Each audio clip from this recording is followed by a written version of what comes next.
Ce soir, comme sujet, nous avons les troubles de l'alimentation, désolé, et DT1.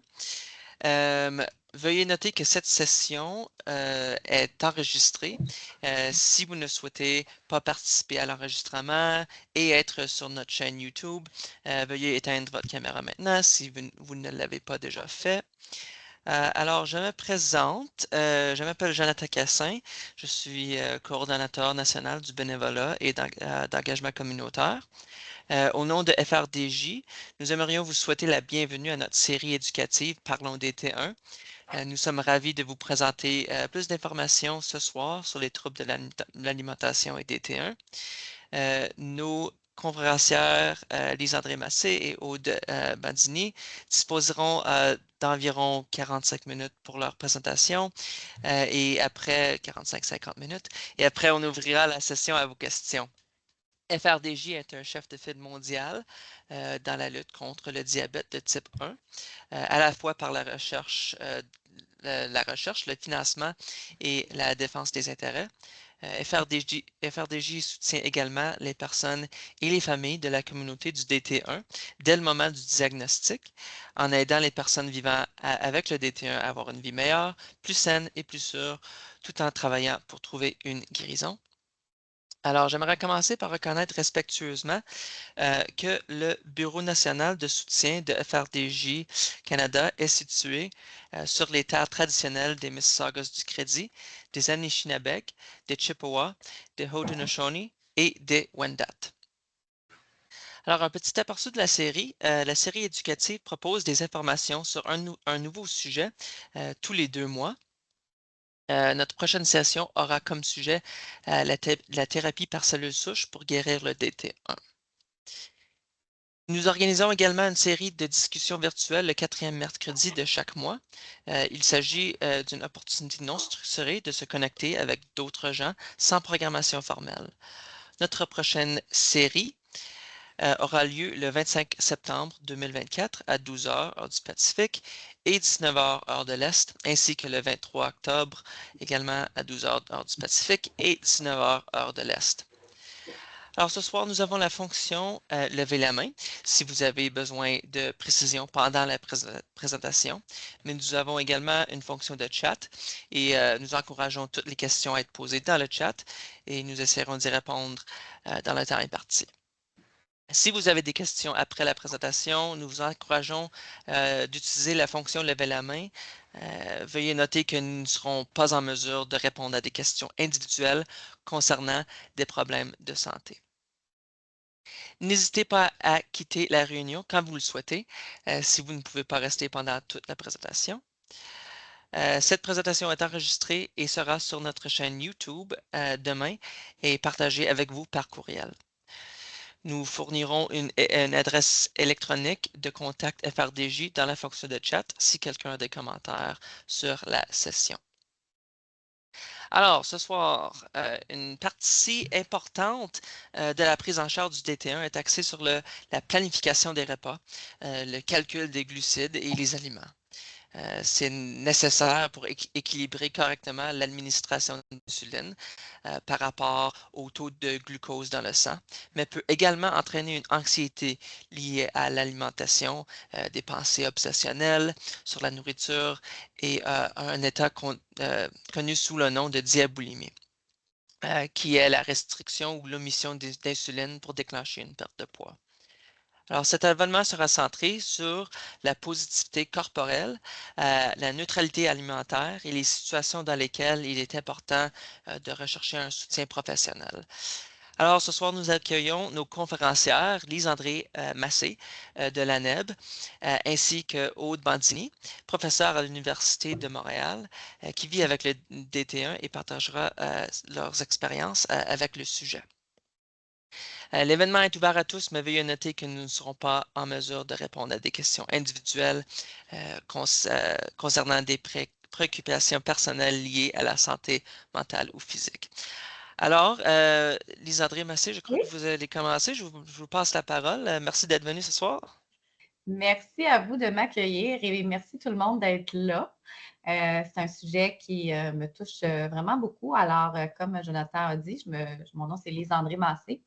Je suis aussi nutritionniste diététiste, membre de l'Ordre des nutritionnistes diététistes du Québec. Présentement, je suis au Québec. Et puis, je suis aussi également responsable de l'éducation et de la prévention à la NEB, un organisme à but non lucratif qui est là pour soutenir les gens avec un trouble alimentaire. Je vais vous en parler un petit peu plus. Et je rajouterais à ça que j'ai souffert aussi d'anorexie et de boulimie dans mon jeune âge. Alors, je suis guérie à 100%. Donc, le sujet est vraiment très intéressant et pertinent. Puis, je vous présente Aude, qui va être avec moi. Alors, Aude, je te laisse te présenter. Merci beaucoup, Lisanne. Merci beaucoup, Jonathan. Et merci à la FRDJ. Donc, je vis avec le diabète de type 1 depuis 1991. Donc, je vais vous laisser faire le calcul parce que ça me vexe presque. Maintenant, je travaille comme professeur au département de philosophie de l'Université de Montréal, mais ce n'est pas en tant que professeur d'université que je me joins à vous, c'est plutôt pour essayer, dans la mesure de mes moyens, à la fois promouvoir une meilleure connaissance des problématiques, parce que l'intersection entre diabète de type 1 et troubles du comportement alimentaire, c'est finalement quelque chose de compliqué qui a longtemps tout simplement pas été reconnu comme étant une pathologie spécifique. Ouais. Et en fait, c'est aussi une pathologie bien spécifique au sens où les professionnels de la santé, aussi bienveillants et de bonne volonté qu'ils soient, ne sont pas toujours armés pour, en fait, prendre en charge les personnes qui se retrouvent aux prises avec des troubles du comportement alimentaire dans le contexte du diabète de type 1. Et dans ce cadre-là, il y a beaucoup de travail d'éducation et d'information à faire auprès des personnes directement concernées, mais aussi auprès des professionnels de la santé. Mais au moins, j'espère qu'on arrivera avec Lise André à faire le tour des aspects les plus importants et à vous fournir des outils pertinents pour votre propre prise en charge pardon, et aussi avoir une discussion aidante et soutenante avec vos professionnels de la santé. Oui. Merci beaucoup, Aude. Je vais commencer avec un instant, on va voir. Oui.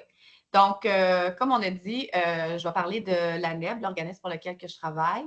On va parler des troubles alimentaires en général, mais aussi, on va essayer de faire des liens avec le diabète de type 1 et la diaboulimie là-dedans. On va parler d'image corporelle, quelque chose que je trouve important, l'apparence physique, à quel point ça a une place dans nos vies, une trop grande place. On va parler de diaboulimie, justement, des enjeux que les gens qui vivent avec la diaboulimie ou simplement qui vont vivre avec le diabète de type 1, les enjeux que ces gens-là ont parce qu'ils peuvent être plus susceptibles de développer un trouble alimentaire ou simplement d'avoir une relation plus conflictuelle avec l'alimentation et le corps, on a parlé, Aude a parlé des professionnels de la santé qui comprennent mal les enjeux. Fait qu'on va parler de ça. Puis on va essayer de vous donner aussi des ressources et on va répondre à vos questions. Ça, c'est l'objectif, mais on va aller plus en détail. Donc, une chose que je trouve important de dire, c'est que lors de l'écoute de cet événement-là, il faut faire preuve de curiosité. Donc, gênez-vous pas si vous avez des questions. Ça se peut que le sujet aussi soit peut-être pas toujours facile à entendre. Donc, il faut faire preuve d'ouverture, puis il faut vous dire, au point 4 que vous voyez, là, manque de réponse. On manque de réponses, malheureusement, sur ce sujet-là. On manque d'informations. Même moi qui travaille dans ce domaine-là, la diaboulimie, ce n'est pas le domaine il y a le plus d'informations. On est encore au début. Les troubles alimentaires, même si on en entend parler, on n'en entend pas assez parler, puis on ne sait pas assez encore comment traiter ça, comment aborder ça. Fait que la diaboulimie, ben, malheureusement, ne fait pas partie des premiers. Donc, ça va être difficile de réaliser qu'on n'a pas autant d'infos qu'on voudrait. Donc, soyez authentiques. On n'est pas là pour vous juger. On n'est pas là pour vous dire comment faire. Je ne peux pas savoir qui est là aujourd'hui, mais que vous soyez un proche, que vous connaissez quelqu'un qui a le diabète de type 1, que vous ayez un trouble alimentaire ou pas. On est là pour en discuter. Il n'y a pas de mauvaises questions. Il n'y a pas de mauvaises réponses. Fait qu'on est là pour vous accueillir là-dedans. puis pour faire avancer les choses. Parce que c'est avec des rencontres comme ça, avec vos questions, en se questionnant qu'on va peut-être finir par faire avancer les choses. Donc, je trouvais ça important de le nommer. Donc, juste pour vous expliquer un petit peu, pour ceux qui ne savent pas c'est quoi la NEB, comme j'ai dit, c'est un organisme à but non lucratif. Donc, on n'est pas là pour faire de l'argent.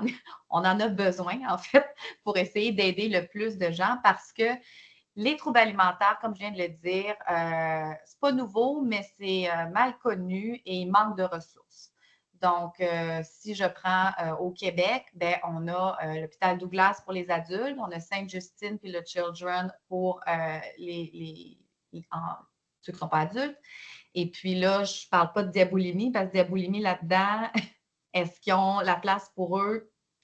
Ils vont souvent prendre les gens qui sont le plus proches de la mort, entre guillemets. Et puis, ça fait en sorte que les autres, on tombe dans une espèce de vide.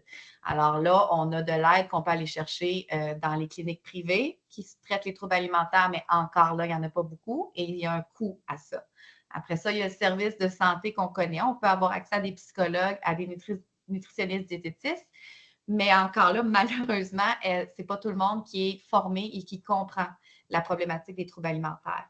Donc, ANEB est là pour essayer de pallier. Donc, on est un service qui est là pour aider, qui est gratuit.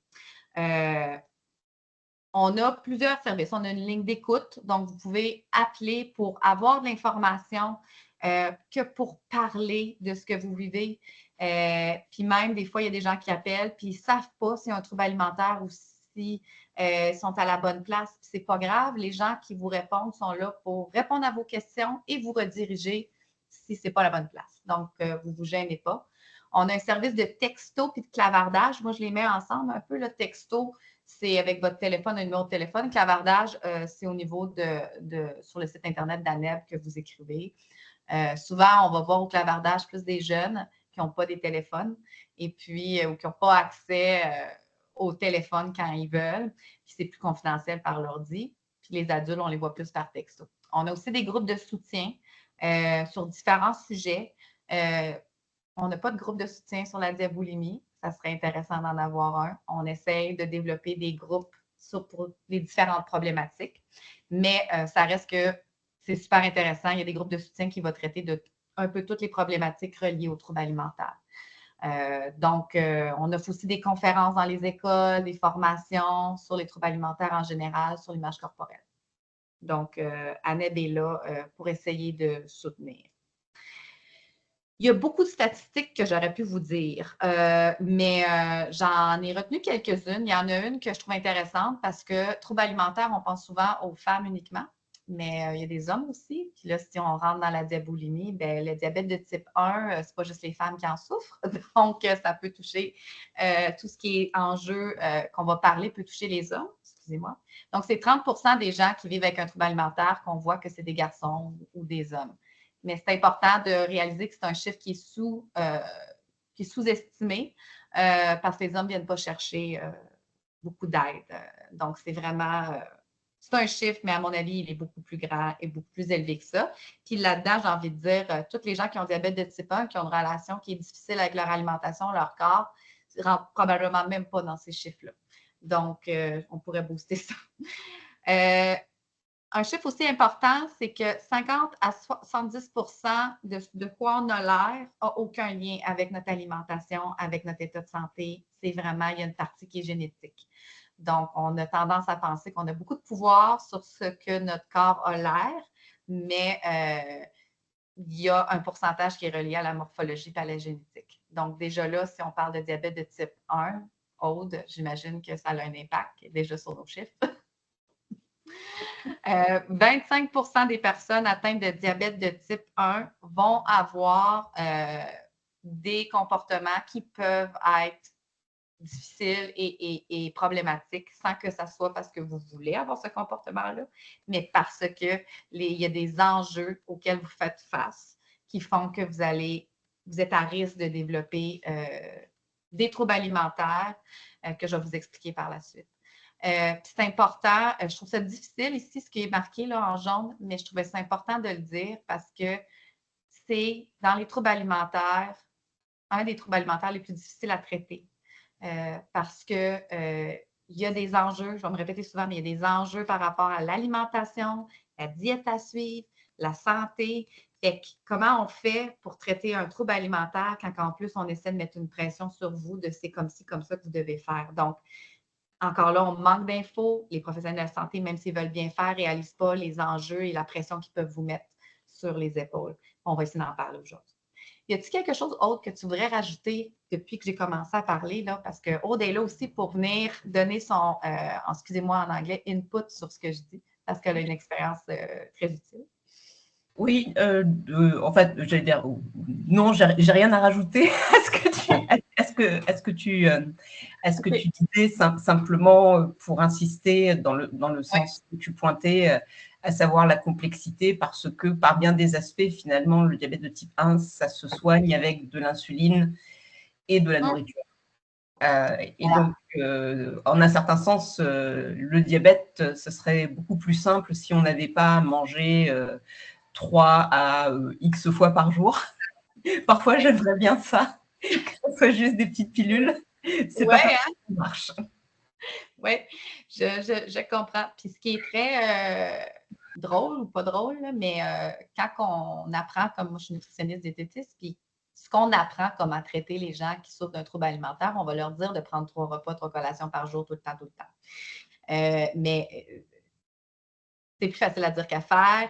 Et puis, ça a aussi un enjeu parce que, comme je disais tantôt, les troubles alimentaires, on manque encore d'informations. Puis, il faut se questionner aussi sur c'est-tu vraiment bon de dire à la personne de manger aussi comme ça, tu sais? Ça peut créer une autre pression, puis d'autres règles qui s'ajoutent. Mais si je reviens encore à quelqu'un qui souffre de diabète, il n'y a pas le choix. Fait que là, on ne peut pas l'enlever. Beaucoup de choses. On va continuer. On va parler, je vais vous expliquer un petit peu c'est quoi les troubles alimentaires. Là, riez pas trop. Là. Moi, j'ai mis plein de petites images là, avec qui bougent, tout ça. Si vous trouvez que c'est trop enfantin, c'est pas parce que je pense que vous êtes toutes avec moi et que vous êtes toutes des enfants, c'est que moi, je trouve ça drôle. Moi, j'aime ça. Fait que je sais très bien que ça peut peut-être avoir l'air comme si c'était pour des enfants, mais vous allez voir, il y en a d'autres.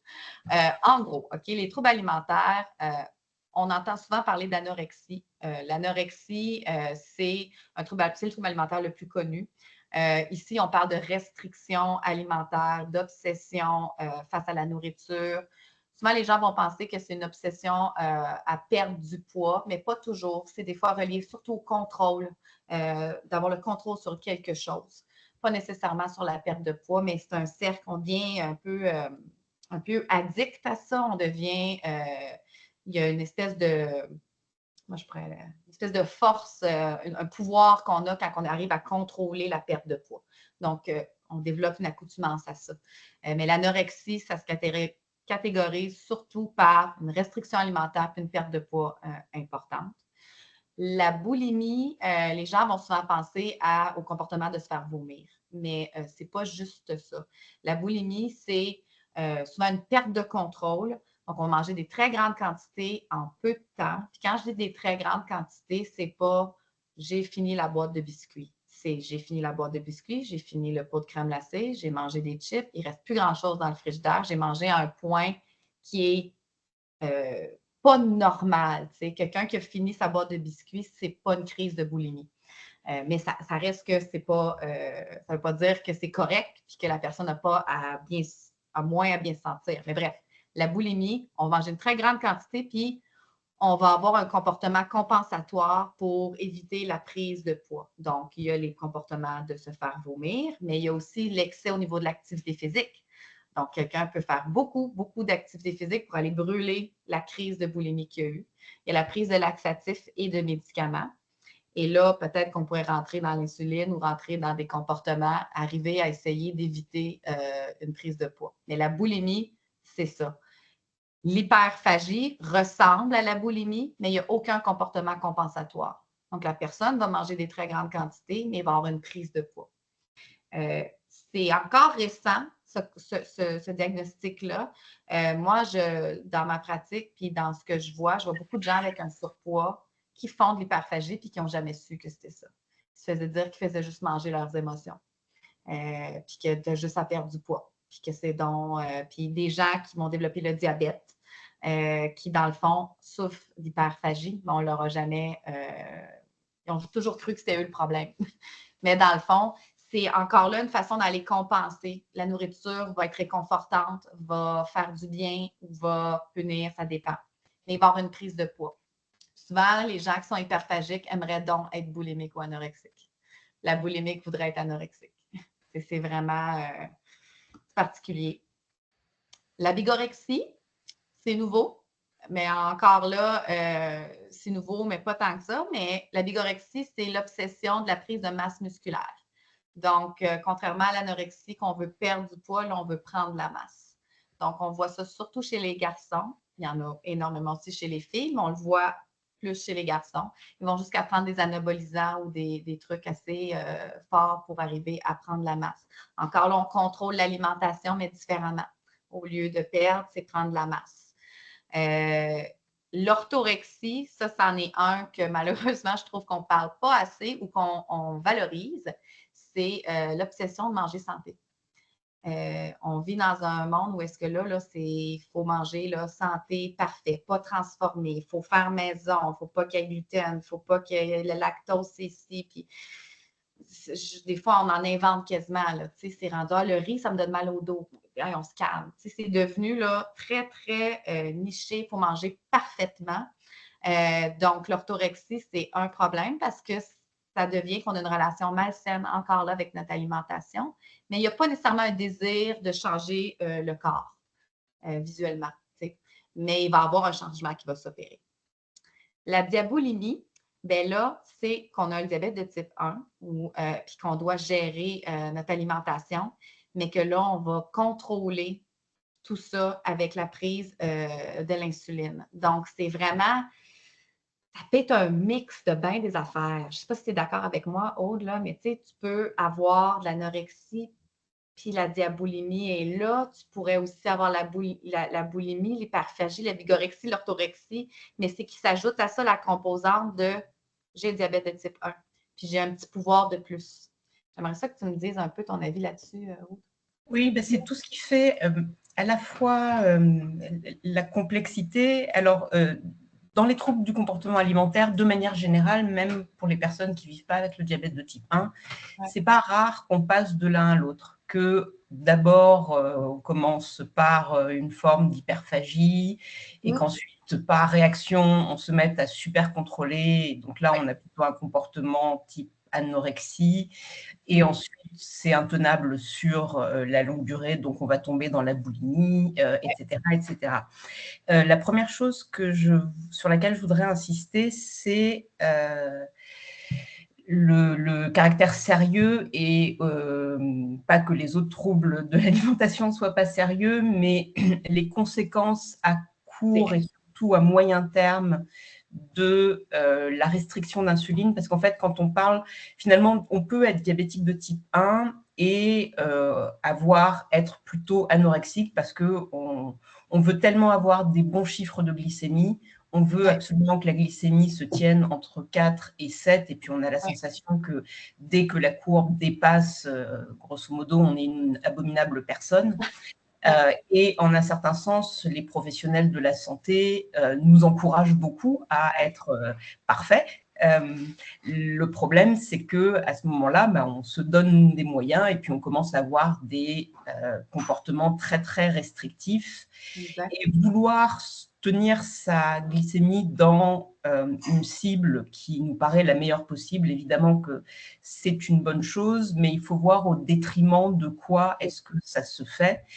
Et on peut être un diabétique de type 1 qui est à 100% avec des glycémies dans la cible, mais être vraiment extrêmement malheureux parce qu'en fait, on ne fait rien à part s'occuper du diabète. Ça, c'est la difficulté qu'il y a aussi parfois un peu avec les professionnels de la santé parce qu'on vient les rencontrer en tant que diabétique de type 1. Donc, ils s'occupent du diabète, mais on a d'autres choses à faire dans la vie que d'être malade. Et parfois, donc, des comportements qui paraissent sains et être favorables à la bonne prise en charge de la maladie, en fait, ont des effets pervers au sens où, oui, on a une super belle glycémie, mais on est malheureux, on est complètement déprimé et on passe son temps à tout contrôler.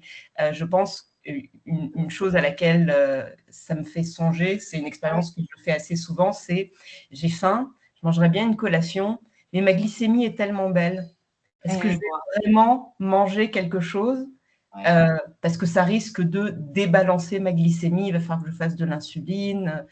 Et en fait, donc c'est comme si je devais demander à mon diabète la permission de manger parce que j'ai faim, ce qui est quand même un peu Mais absurde. tellement intéressant ce que tu dis, parce que c'est ça qui est terrible, parce que moi, je me rappelle, quand j'avais de l'anorexie, j'ai fini par devenir boulimique dans le moment où je guérissais. Mais moi, j'ai pas le diabète de type 1. Donc, moi, je devais demander la permission à mon trouble alimentaire. Je devais vérifier le poids sur ma balance. Je devais essayer de réduire tout le temps pour pas prendre de poids pour perdre. Mais là, la personne qui a un diabète de type 1, on rajoute à ça la couche de... Puis en plus, moi, il ne faudrait pas que mes glycémies... Et en plus, tu as la pression de ça en plus. Puis là, ben, on rajoute aussi, les professionnels de la santé sont contents. Fait que la pression peut être énorme sur les épaules. Oui, je voulais juste rajouter un mot. Alors, quand on parle de diaboulimie, ça renvoie vraiment à pas la personne qui va contrôler très strictement son alimentation pour être sûr que sa glycémie, par exemple, va être parfaite et potentiellement perdre du poids. C'est plutôt la personne qui, justement, aimerait contrôler son alimentation et potentiellement ses glycémies, n'y arrive pas, donc elle va craquer. Et ce qui se passe dans ce temps-là, c'est, bon, de toute façon, les glycémies, elles sont au plafond et on ne regarde juste pas son lecteur de glycémie parce que c'est insupportable et ça nous fait nous sentir tellement coupables. Mais ensuite, reste la question du poids. Et en fait, on a ce cadeau vraiment empoisonné diabétique de type 1 qui est que les calories qu'on ingère, si on ne fait pas d'insuline, elles ne sont pas métabolisées. Et donc, en fait, tout le monde, avant le diagnostic de diabète de type 1, généralement a fait l'expérience d'une perte de poids drastique. Essentiellement parce que notre corps, comme il ne peut pas utiliser le glucose, va se tourner vers les graisses, mais ça termine par un empoisonnement. Et quand je disais que c'était un trouble très sérieux, c'est que chez les personnes qui souffrent de diaboulimie, elles sont généralement effectivement très minces, mais elles passent aussi beaucoup de temps à l'hôpital en acidocétose.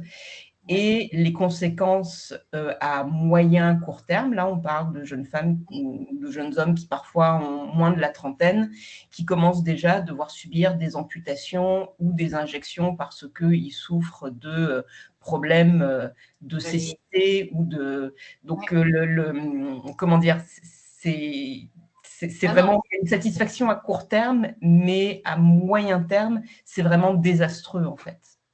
Puis, tu sais, là, on déborde, mais on parle de beaucoup de choses, puis c'est super intéressant. Puis, je vais faire du coup de pouce à ça de la fameuse keto, la diète cétogène. Tu sais, je veux dire, c'est devenu une mode d'être en cétose. Tu sais, moi, je me rappelle, quand j'étudiais en nutrition à l'hôpital, si quelqu'un était en cétose, bien souvent, on se disait que c'était quelqu'un qui était anorexique, par exemple, parce qu'il ne consommait pas assez de glucides. Mais ça peut être le cas pour les gens qui vont contrôler au niveau de l'insuline, puis tout ça. Mais tu sais, c'est que c'est rendu même une mode. Alors, comment on fait pour comme... Il y a même des médecins qui suggèrent cette diète-là. Fait qu'après ça, comment on fait pour être capable de dire, mais oui, mais c'est pas bon pour ta santé, c'est pas bon, c'est obsessionnel. On vient que c'est très difficile. Ouais, c'est quelque chose.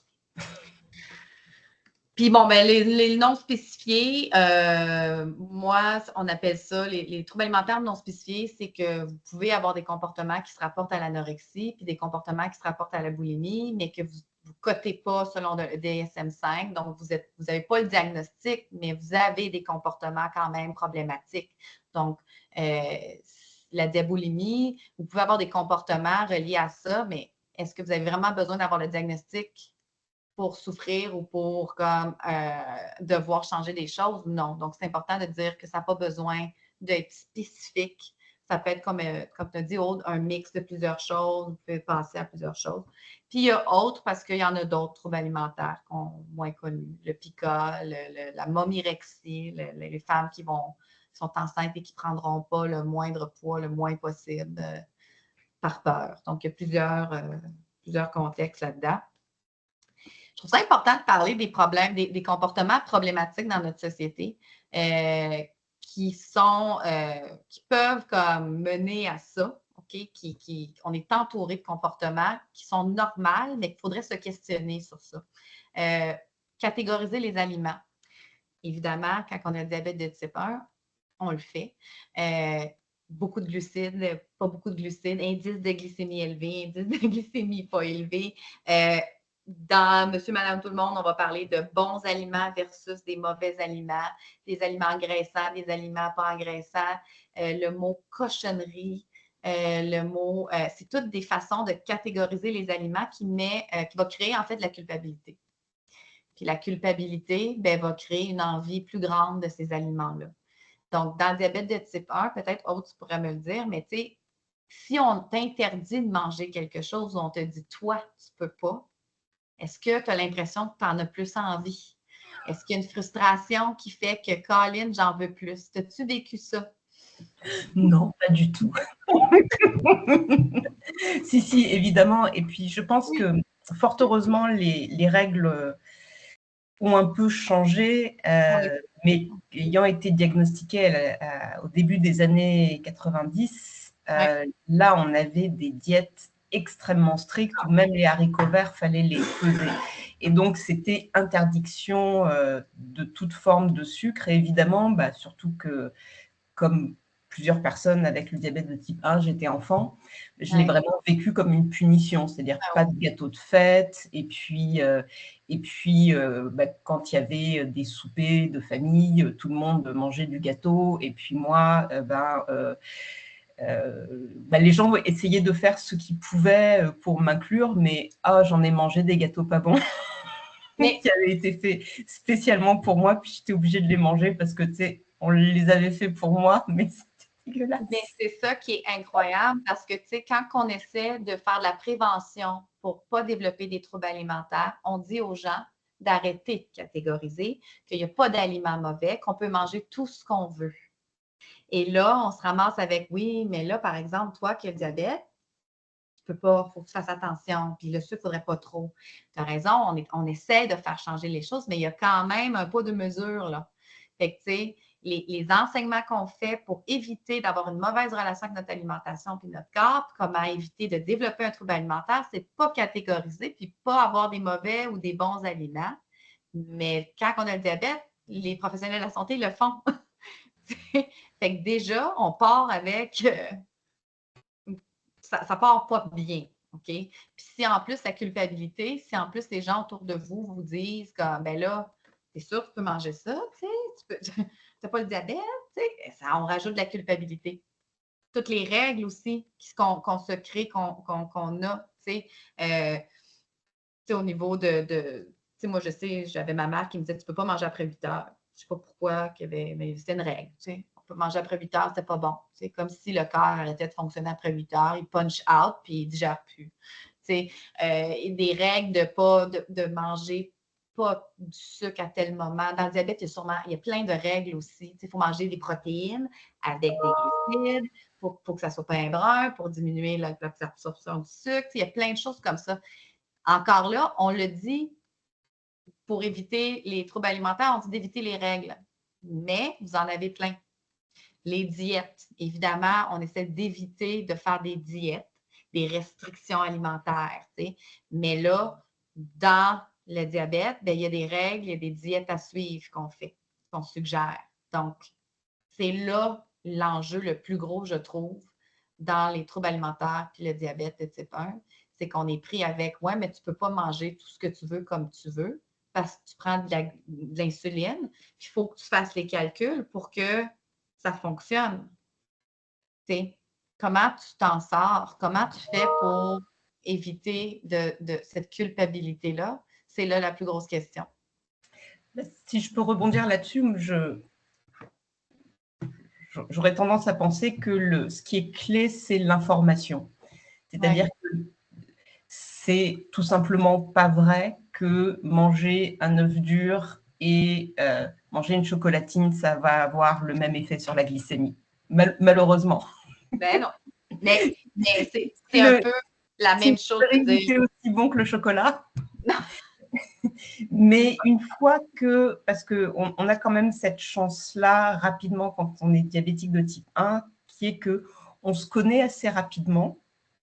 Et donc, il faut se donner la possibilité aussi d'expérimenter une chose après l'autre, c'est-à-dire peut-être pas manger des jujubes plus une chocolatine arrosée de jus par-dessus, mais commencer par quelque chose, voir comment la glycémie réagit, et ensuite essayer de reconnecter aussi avec les envies qu'on peut avoir pour, quand ça en vaut la peine et qu'on estime que ça en vaut la peine, réussir à en fait passer au travers de ça, profiter de ce qu'on est en train de manger. C'est quand même agréable de manger une crème glacée. Il fait chaud. Aujourd'hui, j'en aurais bien mangé une. Mais l'idée, c'est que ça ne doit pas devenir un cauchemar. J'ai envie d'une crème glacée, mais je sais comment, en gros, j'arrive à gérer ça, combien d'insuline généralement il me faut. Et donc, j'ai mangé une crème glacée. Oui, la glycémie va être un peu débalancée, mais ça ne va pas être une catastrophe. Et en fait, je suis complètement en paix avec ça. C'est pour le coup avoir un contrôle sur ce dont on a envie. Le dernier point qui apparaît pas sur ta diapositive, même si en fait on peut le dégager rapidement, pour les diabétiques de type 1, un des enjeux, c'est le traitement des hypoglycémies. Parce que ça, je suis encore dans une certaine mesure une grande spécialiste de, et là je suis en hypo, là c'est open bar. Pourquoi ? Parce que, et ça aussi c'est parfois difficile à expliquer aux professionnels de la santé, quand on est en hypoglycémie, donc là on a faim, vraiment très faim, et puis normalement on est censé manger 15 grammes de glucides, puis attendre 15 minutes. Mais pendant les 15 minutes, généralement on continue à avoir faim, on continue à se sentir pas bien, avoir l'impression qu'on va s'évanouir et qu'on pourrait manger Godzilla tellement on a faim. Donc là, il y a des astuces. C'est relativement connu, mais je vais quand même le rappeler ici. C'est par exemple de ne pas avoir des choses pour traiter les hypoglycémies qui appartiennent aux aliments un peu plaisir. Je sais qu'on aime bien manger des jujubes. Le problème, c'est que les jujubes, ça vient par gros paquets et ça va plus que ce dont on a besoin. Donc, traiter l'hypoglycémie comme un problème médical plutôt comme une occasion de se faire plaisir. Il vaut mieux se faire plaisir au moment où on n'est pas en hypo. Mais c'est encore là tout l'enjeu d'être capable. Il faut être quasiment le plus rationnel possible avec son alimentation.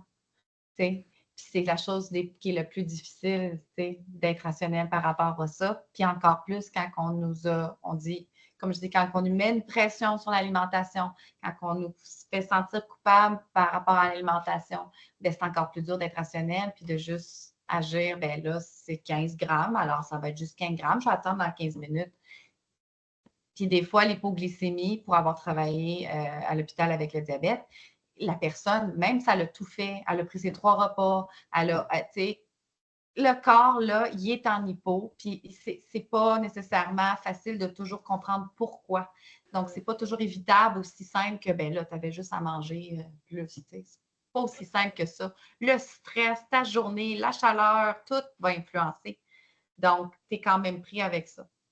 Il y a beaucoup de comportements qui peuvent être difficiles. En même temps, j'ai trouvé ça intéressant quand tu disais que quelqu'un qui a le diabète de type 1 apprend aussi à connaître les réactions de son corps face à comment il mange ce qu'il mange. Puis on essaie d'aider les gens qui n'ont pas de diabète, mais qui ont des troubles de relation avec leur alimentation, à apprendre à comprendre comment ils se sentent quand ils mangent une certaine quantité, que quand ils mangent leurs émotions, finalement, est-ce que ça règle vraiment ton problème? Non, pas vraiment. on peut au moins essayer de se dire qu'en bout de ligne, il faut apprendre à s'écouter. Ici, pas ignorer les messages du corps, d'être capable de comprendre que l'alimentation, ce qu'on mange, ne va pas tout régler. Et puis que le corps, il parle. Mais quand on a le diabète, il parle un peu plus fort. Et oui, il y a d'autres langages en plus qui s'ajoutent. Fait que, il y a beaucoup de choses. On a parlé pas mal de tout ça ici déjà. Je ne les renommerai pas. Là, il y en a plusieurs. On peut peut-être ajouter, parce que dans les troubles alimentaires, dans le changement de l'image corporelle, il y a des standards de beauté dans le monde dans lequel on vit. J'aime bien dire qu'ils varient d'une époque à l'autre, d'une culture à l'autre. Mais est-ce que les standards de beauté, quand on a le diabète, ça s'ajoute? Tu as parlé tantôt du fait que quand on est diagnostiqué, on les jeunes, il va y avoir une perte de poids, puis là, avec l'insuline, il va y avoir une prise de poids ou il va y avoir. Ça s'ajoute en plus, là. Moi, je pense à des gens qui vont prendre des médicaments, par exemple, pour la dépression ou pour certains problèmes de santé, ça va leur faire prendre du poids. Puis là, on n'a pas de contrôle là-dessus. Fait que ça peut être tentant pour la personne d'essayer de jouer avec ça ou de ne pas prendre l'insuline pour ne pas prendre de poids. Puis ça, ben, ça s'ajoute encore là. Ouais. Et puis, si tu me permets, c'est difficile quand tu as une maladie auto-immune. Tu as un peu l'impression que ton corps t'a déjà trompé. Ouais. Il t'a trahi, là. Ah ouais. T'avais rien fait, t'avais rien demandé. Non. Donc, ça exige d'arriver aussi à faire preuve de bienveillance et d'acceptation. Ouais. Et outre les variations de poids qui peuvent être causées par l'insuline, il y a aussi le fait que maintenant, on dispose alors de choses qui sont de très, très bons outils, mais qui sont assez visibles, et les capteurs de glycémie ou les pompes à insuline. Ouais. Alors, tout le monde n'est pas obligé de les utiliser, et puis il y a des gens qui s'en sortent très, très bien sans ça. Pour ceux pour qui c'est utile, parfois, c'est pas facile aussi d'aller à la piscine parce qu'on se fait regarder croche, parce qu'on a des choses sur le corps. Donc ça aussi, ça peut troubler un peu la relation au corps et la relation à ce que c'est qu'un beau corps. Ouais. Quand on est diabétique de type 1, je pense que tous et toutes, on a fait cette expérience. C'était la première date, là, selon la manière dont ça se passe. Oui. J'ai envie de te dire que, tu sais, bon, j'ai pas le diabète de type 1, mais les premières dates où le corps prend trop de place aussi. Il faut se le dire, là. C'est pas normal, peu importe qu'on ait le diabète ou pas, qu'on donne autant d'importance à l'image qu'on a. On passe trop de temps à essayer de plaire et de ressembler aux critères. Et puis là, ben, il y a aussi les professionnels de la santé qui vont regarder l'IMC, qu'on devrait complètement ne plus se servir. Sauf pour certains extrêmes que j'ai envie de dire, quand on est en bas d'un certain poids, à un moment donné, il manque de gras là, pour le corps. Après ça, on a un surpoids, pas besoin de le calculer, on le sait. Je veux dire, à un moment donné, il y a une logique qui se fait. Ce qui est important, je dis tout le temps qu'il ne faut pas essayer de comprendre pourquoi, qu'est-ce qu'il faut faire pour perdre du poids, mais qu'est-ce qui fait qu'on est là dans notre vie? Qu'est-ce qui fait qu'on est à ce poids-là? Est-ce que c'est parce que j'ai eu des enfants puis j'ai plus le temps de bouger puis c'est trop? Fait que ça se peut que le corps change. T'sais. Le corps va changer à travers l'âge, va changer à travers les périodes de vie qu'on vit. Beaucoup de choses, l'état de santé, la médication, que ce soit par rapport à l'insuline, que ce soit par rapport à un TDA, whatever, quel problème, il va changer le corps. Moi, souvent, quand il y a des gens qui viennent me rencontrer et qui me disent qu'ils veulent perdre du poids ou qu'ils ne s'aiment pas, je leur dis tout le temps, genre, vous êtes mal partis là, parce qu'on s'en va, puis on va vieillir, puis on s'en va vers notre plus laid. Alors, il faut essayer d'apprendre maintenant à s'aimer parce que c'est pas fini. C'est la réalité. Il faut apprendre à se valoriser autrement. Je trouve que c'est important de le nommer aujourd'hui. Mais c'est sûr qu'il y a une pression qui est là sur nous. Bon, les médias, ils en mettent, là, les réseaux sociaux, on se compare à des corps qui n'existent même pas. tout ce qui est culturel, je veux dire, si je m'en vais en Europe, il y a une pression qui est beaucoup plus grande encore. On travaille, je veux dire, au Québec, au Canada, on essaye de diminuer ça. Je sais qu'en Europe, c'est un peu plus élevé, la pression sur la minceur.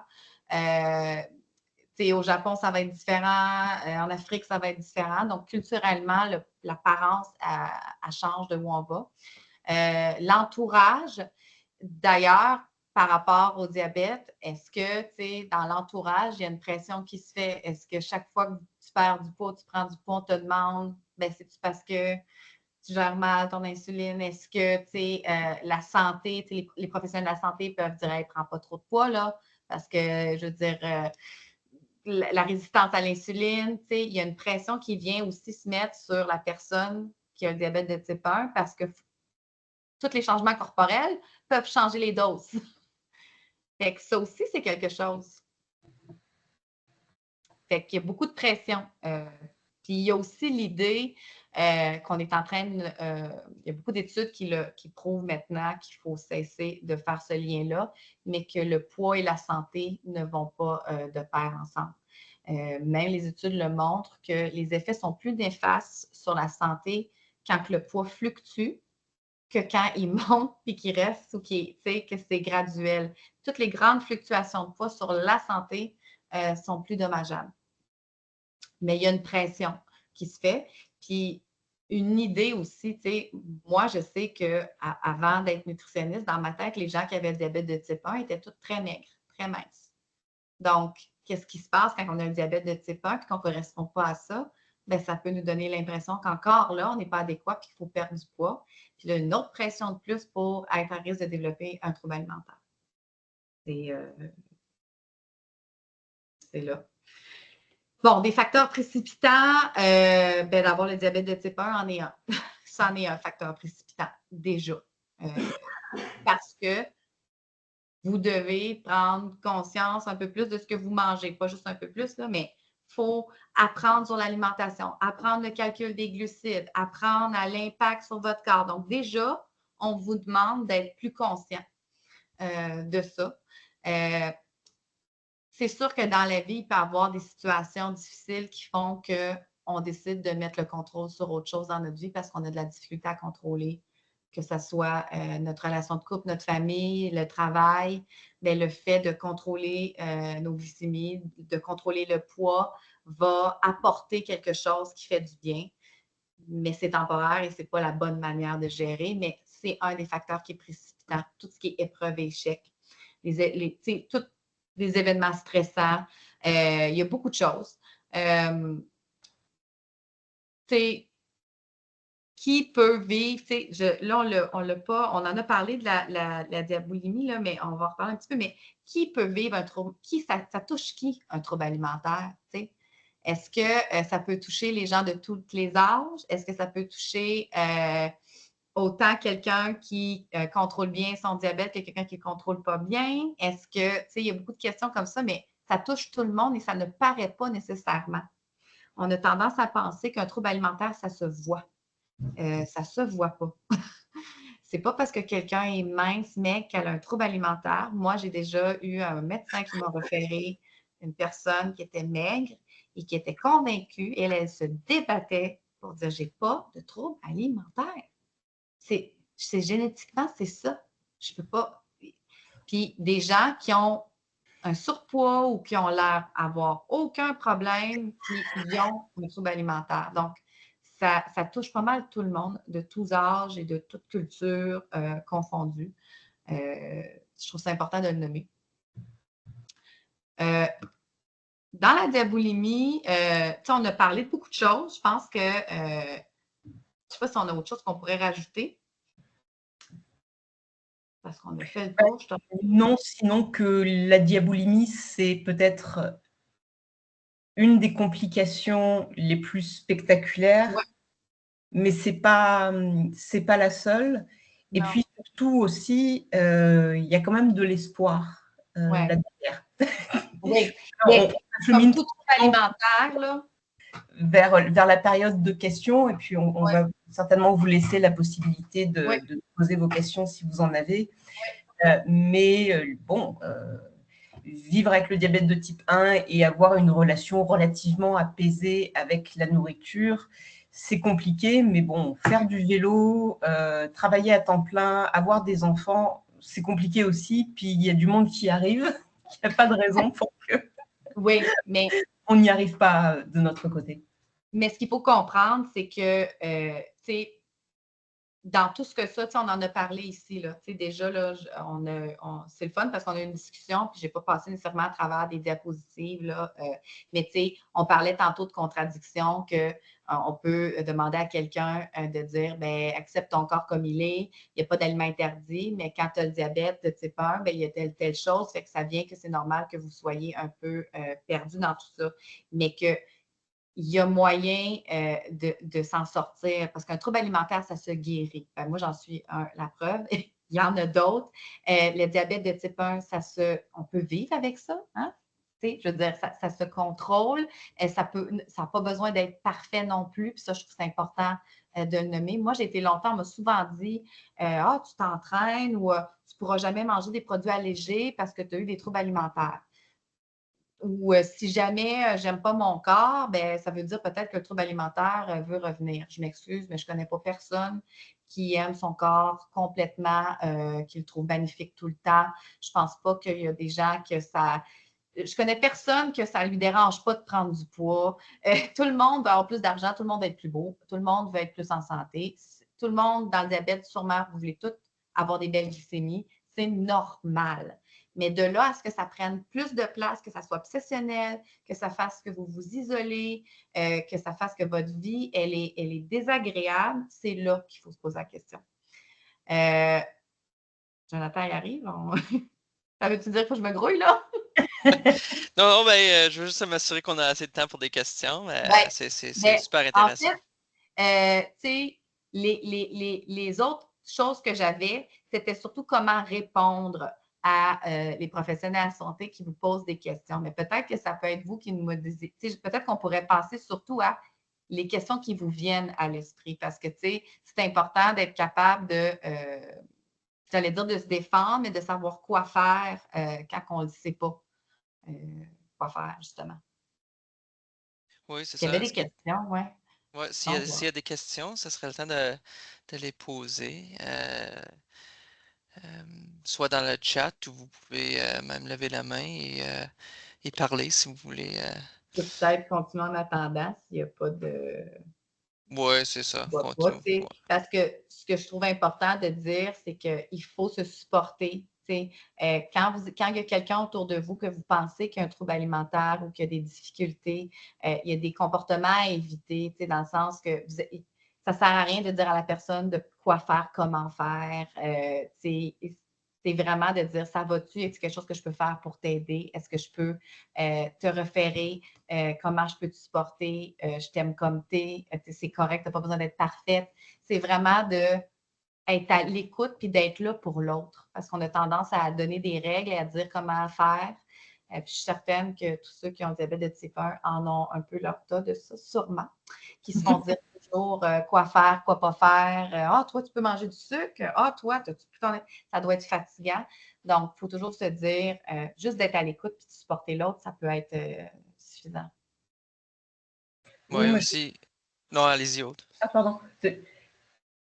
Quand je t'entends, Lisandré, je me dis que souvent aussi, la personne la plus dure avec nous autres, c'est nous-mêmes. Parce qu'on a tellement intériorisé un certain nombre de conceptions de ce qui fait notre valeur, y compris dans la performance. Donc, c'est correct de temps en temps. Ça devrait être pris en charge par la RAMQ d'avoir des groupes de chialage de temps en temps pour ventiler. Oui. Parce que c'est vrai que c'est dur. Et puis, très souvent, comme généralement, c'est une maladie invisible, les gens autour de nous ne se rendent pas compte combien ça nous prend d'énergie, de concentration. Et c'est pas qu'on n'y pense pas, c'est pas qu'on se rend pas compte, on s'en rend parfois trop compte. Donc, Ouais. un petit peu de bienveillance avec soi-même. Et puis, il y a une part de, comme je te disais tantôt, aussi un peu d'expérimentation. Il faut se laisser le... Hey. Ouais. Puis si c'est de se questionner, tu sais, il y a une slide que je trouve intéressante ici, tu sais, comment surveiller, quand est-ce que ça devient problématique? Parce que ça aussi, ça peut être une question qu'on se pose, tu sais, ouais, mais là, c'est normal, elle calcule ses glucides, puis elle fait attention, tu sais, c'est correct, tu sais, mais quand est-ce que c'est problématique? Bien, justement, quand ça semble être obsessionnel, quand ça prend vraiment trop de place, quand la personne, elle s'isole, quand la personne, tu sais, oui, après, elle se préoccupe de son alimentation, mais c'est très rigide. Elle ne peut même pas aller au restaurant avec nous.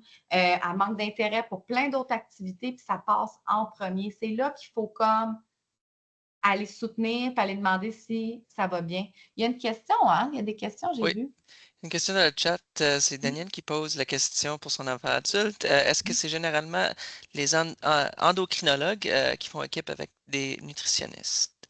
Alors, si je peux me permettre de répondre là-dessus, ça dépend des endocrinologues. Dans les grands centres ou les grandes cliniques de diabète, c'est le cas. Il y a une, voire des nutritionnistes qui font partie de l'équipe de soins.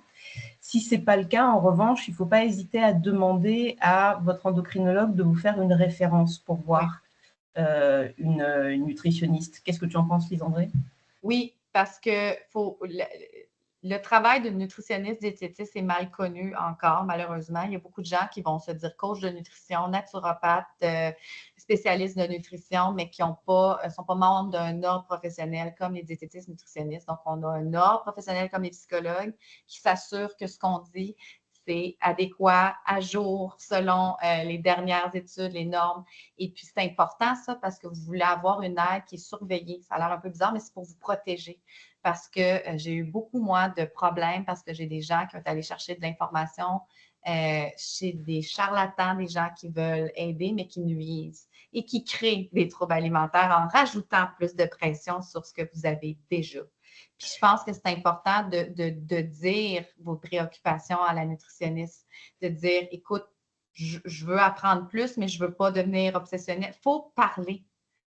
Et il faut aussi, dès le départ, s'assurer qu'on tombe sur le ou la bonne professionnelle, parce que même si on est nutritionniste de plein titre, le diabète de type 1, c'est une maladie bien particulière. Puis c'est pas, même pour des nutritionnistes, c'est pas toujours très clair la différence type 1, type 2, etc. Fait que c'est tout à fait correct. Et puis votre professionnel sera certainement très ouvert à apprendre davantage. Puis comparer ça avec un psychologue. Ce n'est pas le premier psychologue avec qui vous allez peut-être bien vous entendre. Puis l'idéal, c'est de trouver un psychologue avec qui ça clique et que vous êtes capable de vous ouvrir. J'ai envie de dire qu'une nutritionniste diététiste, ça peut aider d'avoir quelqu'un qui vous comprend, à qui vous pouvez ouvrir sur ces difficultés-là reliées à l'alimentation parce que c'est un gros enjeu dans votre vie. C'est un gros morceau, là. C'est pas juste... c'est une bonne partie. Fait que d'être capable d'en parler puis d'avoir quelqu'un qui vous soutient là-dedans, c'est important. Merci pour la question.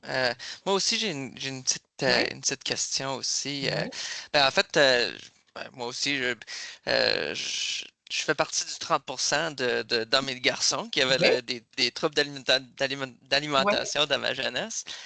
Puis moi, je pense, c'est pas le temps encore, là, mais élever des enfants, des problèmes qui reviennent, puis s'assurer de ne pas passer ça aux enfants. Je suis sûr que ça pourrait être un sujet pour un autre soir, là, mais puis surtout avec, je sais que des parents d'enfants avec le diabète de type 1, ça peut être un autre problème aussi, s'assurer de ne pas passer des troubles d'alimentation. Alors, si tu pouvais parler là-dessus. Oui, c'est une très, très bonne question. Puis j'en parle souvent parce que j'ai une clientèle, moi, avec des gens qui ont des troubles alimentaires, puis ça revient souvent. J'ai des femmes enceintes qui ont des troubles alimentaires, qui ont peur, qui consultent avant même de donner naissance. Il y a des femmes, des gars. J'ai aussi des hommes qui sont inquiets de ça. La première chose à faire, c'est de vous occuper de vous. C'est d'aller voir, vous, vos enjeux. Ils sont toujours là. Ils viennent d'où? Comment vous occuper de vous, de cet enjeu-là? Comment ça que ma relation avec mon corps, mon alimentation est difficile? Encore là, l'objectif n'est pas d'aimer son corps et de le trouver parfait. Là. Quand on parle de neutralité corporelle, c'est de dire, ben, mon corps, il n'est pas parfait. Il y a des jours où je vais l'aimer, des jours où je vais moins l'aimer, puis il y a des parties du corps que j'aime moins. Donc, d'apprendre à travailler sur ça de votre côté. Par rapport à l'alimentation, c'est de comprendre qu'il n'y a pas une diète ou une façon de manger qui est parfaite. Autant quand on a le diabète, je veux dire, c'est pas vrai comme Aude disait, que tu ne peux pas manger de la crème glacée puis que tu n'as pas le droit des fois d'avoir des glycémies qui sont parfaites. C'est normal, on est humain. Et puis d'être capable d'avoir cette espèce d'équilibre, de dire, ben, je ne serai jamais parfaite, c'est correct comme ça. Mais ça peut aider à ne pas reproduire ça avec vos enfants parce que de vouloir que vos enfants aient aucun problème et que ça soit parfait, ça va mettre une pression. Mais ça part de nous. Moi, je compare ça à quand on va dans l'avion, là, ils nous disent toujours, là, si le masque il tombe, il faut se le mettre à nous avant de le mettre à l'autre. Fait que si on ne veut pas reproduire ça ou ne pas, c'est de s'occuper de soi. C'est le meilleur exemple que vous pouvez faire pour vos enfants. C'est aussi de montrer votre vulnérabilité. Ça ne veut pas dire qu'il faut attendre d'être guéri à 100% avant d'avoir des enfants, mais c'est de leur montrer que ben, papa ou maman, c'est pas sa tasse de thé. Un peu de misère là-dedans, mais c'est pas grave. C'est normal. Puis je suis là pour en parler avec toi. Ouais. Je ne sais pas si ça répond. Oui, non, c'est parfait. Bon, alors, s'il n'y a pas d'autres questions. Il y a les ressources, il y en a quelques-unes. Vous allez avoir accès. Il y a beaucoup des ressources que sur la partie anglaise. Grâce à Aude, elle m'a donné une ressource de plus que j'ai mis. Il faut comprendre qu'il faut continuer à en parler. Il faut que vous posiez des questions à vos médecins. S'ils ne savent pas, ce n'est pas grave. Au moins, vous allez semer la puce de dire « Hey, ça, il faut que les gens réalisent que c'est présent et qu'il faut se questionner là-dessus. » Puis c'est comme ça qu'on va faire avancer les choses, puis qu'on va pousser les gens à se questionner, puis à dire, c'est correct, qu'est-ce qu'on impose aux autres? Puis n'oubliez pas que la NEB est là, vous pouvez appeler pour poser des questions, puis pour être écouté aussi. Parfait. Ben, merci beaucoup. Merci à tous d'être venus ce soir. Un merci spécial à nos conférencières, Lise-André et Aude. N'oubliez pas de consulter frdj.ca pour les dernières mises à jour sur l'événement à venir de la série Parlons d'été 1. Un rappel qu'un courriel sera envoyé demain, avec certaines des informations référencées ce soir et les ressources aussi. Si vous avez des questions pour le suivi. Cette présentation sera également publiée sur notre page YouTube. Nous espérons que vous avez trouvé cette conférence instructive et engageante. Moi, c'est sûr que oui. Ouais, c'est ça. Ça te donne le goût de manger du céleri, hein? Non, pas du tout. Non, mais vous avez le droit d'aimer manger du céleri avec du cheese whiz ou du chocolat, là. Il n'y en a pas de problème, là. Oui, c'est ça. C'est vraiment de dire pourquoi. On est des humains, puis c'est correct. Oui, c'est en plein ça. Alors, veuillez partager vos commentaires afin que nous puissions continuer à fournir un contenu utile et de soutien. Alors, merci à tous et à la prochaine. Merci beaucoup. Au revoir. Au revoir.